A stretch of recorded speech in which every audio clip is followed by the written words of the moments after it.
My dear students of 9B, welcome to my civics class. Today's points, as I mentioned in the board, please look at it. Promoting harmony.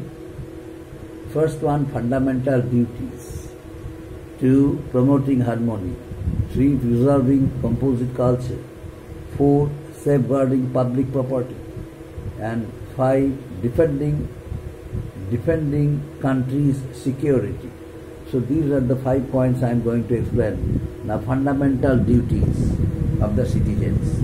You know, the constitutional system of India has given the fundamental rights to the citizens of India. These fundamental rights are the rights through which the citizens of India can protect themselves. And whenever their fundamental rights are violated, citizens can go to the Supreme Court. Since the Supreme Court is the highest authority or highest judicial organ to protect the fundamental rights of the citizens. In order to protect the fundamental rights of the citizens, the Supreme Court can issue a number of writs. What are the writs?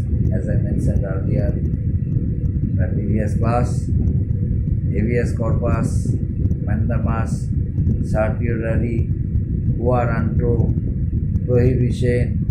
So these are the most important, these are the most important writs the Supreme Court can issue for the protection of fundamental rights of the citizens. But what are fundamental duties? Fundamental duties are not justiciable to any court of law. Fundamental rights are justiciable. Fundamental rights may be violated and citizens can move towards the court for justice. But fundamental duties are not justiciable to any court of law. In that case, I can raise one question: then why are fundamental duties given to the citizens of India to look after, to abide by? Why do the people of India shoulder responsibilities as a part of fundamental duties? What are the fundamental duties? What are the basic difference between fundamental duties and fundamental rights? Number one, fundamental rights are the essential rights of the citizens through which the person or the citizens can protect themselves from being violated.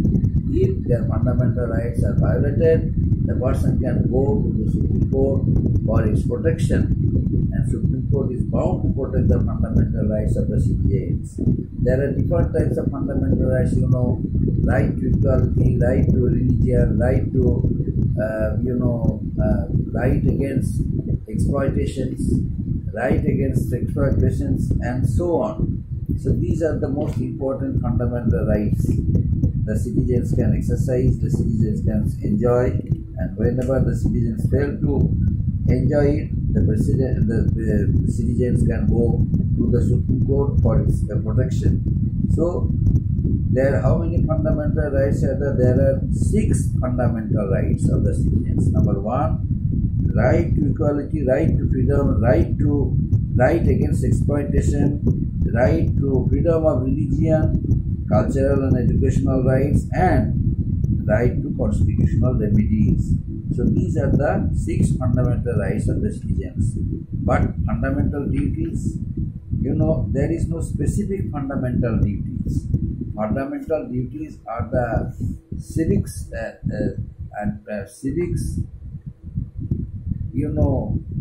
sense of the citizens. It comes from the core of the heart of the citizens. That's why fundamental duties are assigned to the citizens of the country. Now, first one, promoting harmony. Our constitution has guaranteed certain rights, certain fundamental, 6 fundamental rights to the citizens, but there is no specific number of fundamental duties for the citizens. Fundamental duties are voluntary duties. That means citizens abide by certain system of the country for the protection of the country, for the national integrity of the country, for strengthening the sovereignty of the country. That's why fundamental duties are to shoulder by each and every citizen of the country. Now the rights and privileges that we have, we are hopeful to our country because the country has provided us, and country's law, country's constitution has provided us our fundamental duties. So in return for each and every citizen should have some responsibilities, some duties for the sake of country's motherland, for the sake of country's national integrity and sovereignty. So each and every citizen should abide by the constitution. They must have respect for the constitution. They must have respect for the national flag of the country, and they must have respect for the national anthem of the country. No one should disobey. No one should disobey the national anthem of the country. No one should disobey the national flag of the country. Everyone should have respect for the national anthem and national flag of our country. And next one, promoting preserving composite culture. Since our country has different cultures, different languages, different customs, different religions, different religious faiths, it is our first and foremost duty to adopt mixed culture, composite cultures, so that people of different categories, people practicing different religious faiths and beliefs, customs and tradition, languages, they must live anonymously, they must live peacefully within the same country. And next one, safeguarding public property. In our country, there are many historical sites, historical buildings of historical interests. So these are the property of the country. These are the public property. Public can visit and travel historical sites, historical palaces, buildings and monuments, and the places of historical interest. But no one has any right to destroy these public properties or historical buildings, historical monuments. Suppose I went to the top of Qutub Minar. I reached the top of the Qutub Minar and saw one person is trying to break one railing of the top floor of Qutub Minar. As soon as I saw it, what should be my duty? What should be my fundamental duty? To forbid him from doing it.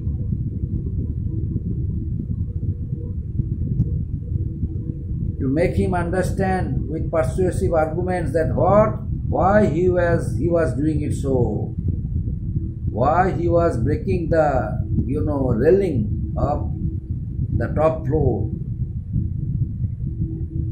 Does he had any intention to kill the travelers who would reach there, and on standing on the top floor they will enjoy the natural sights, natural sceneries of Delhi on the Qutub Minar.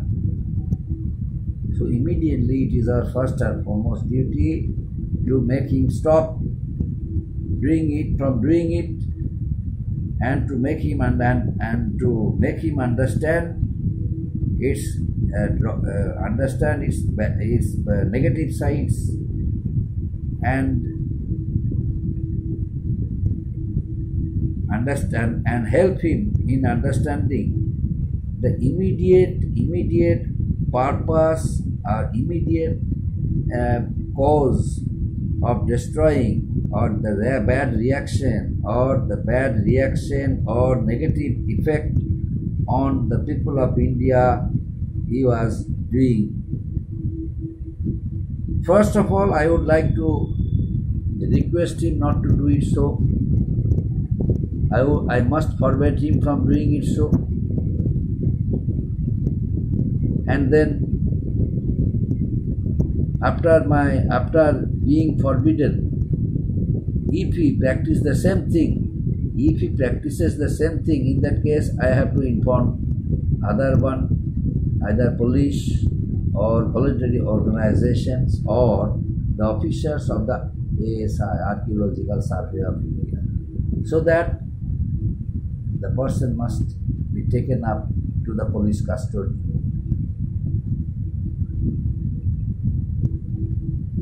So these are the fundamental duties of the citizens of India. And next one, defending country's security.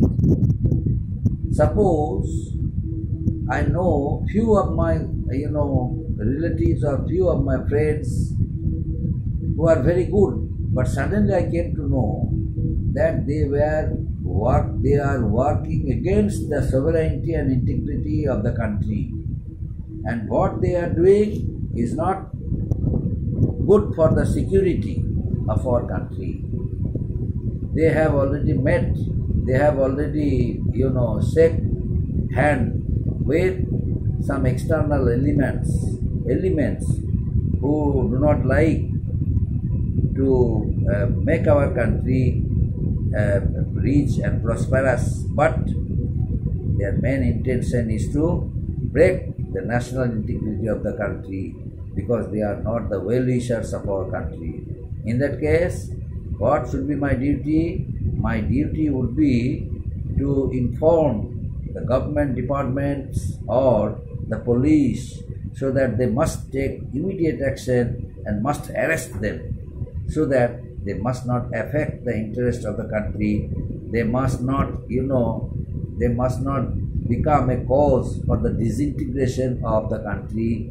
They must not become a cause for the for any type of any kind of agitation in the country, any kind of civil war in the country. So in order to stop them practicing it or stop them from doing it, my first and foremost duty is to inform the authority concerned or the police department, so that they must take immediate action against them, and they must protect the interest and security, sovereignty of the country, so that country's image must become free of all kinds of pollution, of all kinds of political complications. Up to this, my dear students. Thank you.